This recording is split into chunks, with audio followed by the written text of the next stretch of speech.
The eighth chamber. Knock strongly on your temple, O Arhat. Be joyful, sibling of mine. Be joyful, since you have reached the goal of your heart. The specialist who awoke your fourth serpent and who with supreme efforts wisely conduced your serpent to those sacred centers of your heart has been paid. Every work must be paid for, and your specialist has been paid for this grandiose service, which is to have wisely conduced your serpent from the coccyx to the ineffable chambers of your heart. Only unselfish service, chastity, and sanctity take us to the ineffable summits. Now, sibling of mine, you have seen what the great service is. I know many spiritual brothers and sisters, good and virtuous, who fight for their perfection. I know many brothers and sisters who fight indescribably to correct their defects and to purify themselves, yet they do not remember others. They feel alone. They fight for their own spiritual progress and for their moral self-development. However, they do not remember that they have brothers and sisters, and that all of us are children of the same mother. Their spirituality is selfish spirituality. Therefore, the masters do not owe them anything. There is nothing to pay them, because nothing is owed to them. They do not assist anyone. They do not sacrifice themselves for anyone, nor do they fight for the spirituality of anyone. Every initiation is a payment that must be given to the human being. Yet, if nothing is owed to the human being, then nothing is given to him. Therefore, even if he screams and cries out asking for an initiation, he will become old before receiving it. The majestic door of the sacred temple of your heart is opened. Enter, sibling of mine, into the great cathedral of the soul in order to celebrate the feast of the Arhat. Enter, sibling of mine, into the heart temple so you may receive the fourth initiation of major mysteries. Wear your best clothes. The temple is at feast because the mind and the heart are united by means of the fire. Some ineffable maidens dance the sacred dance of the runes before you. Your mind hangs from a beam.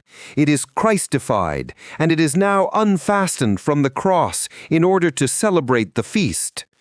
Your mind is a living Christ now. Your mind shines with the sacred power of the fire. Ineffable music resounds in the divine places. The fire of the Arhat shines within the sacred chamber of your heart. You now carry Christ within your heart, and the white dove of the Holy Spirit has formed its abode in your heart temple. Ineffable angels carry the long train of your cloak. The beautiful maidens dance the sacred dance of the runes. The King of the world, seated upon his throne, awaits you, sibling of mine.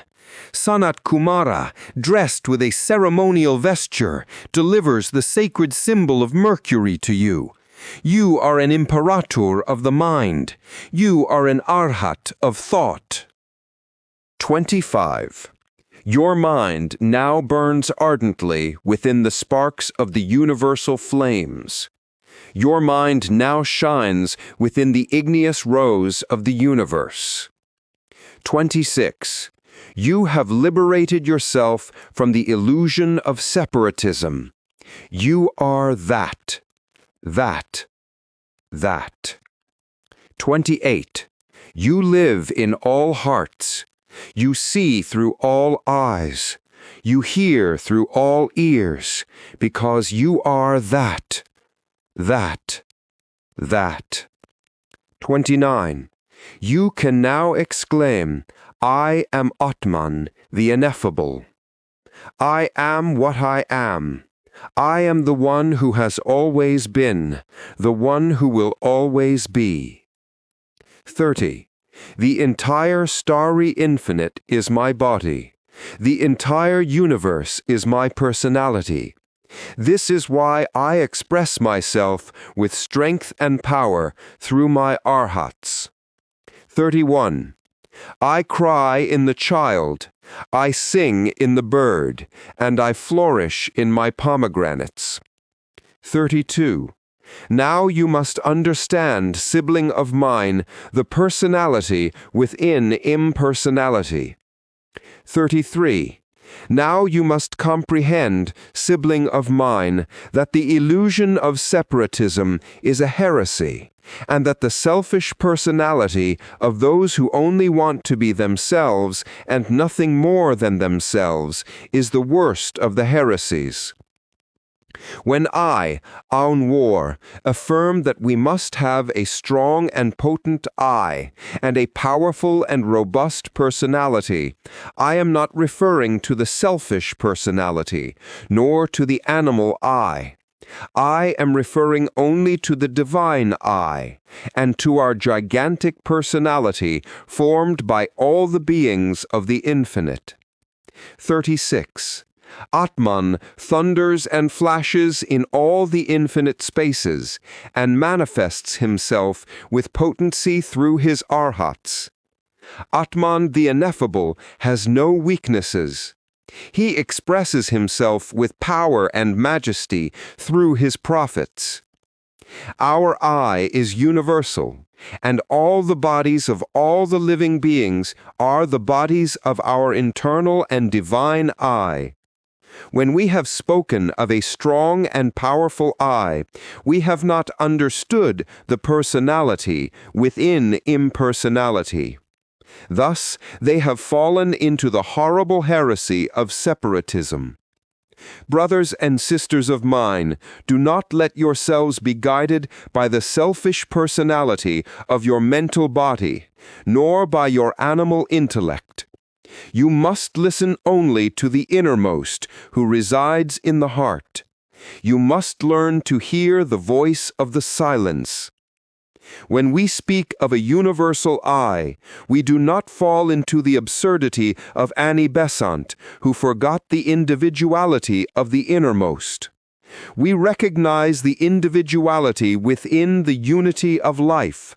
And although we know that the drop sinks into the ocean, we also know that the ocean sinks into the drop. Atman is one who expresses himself as many.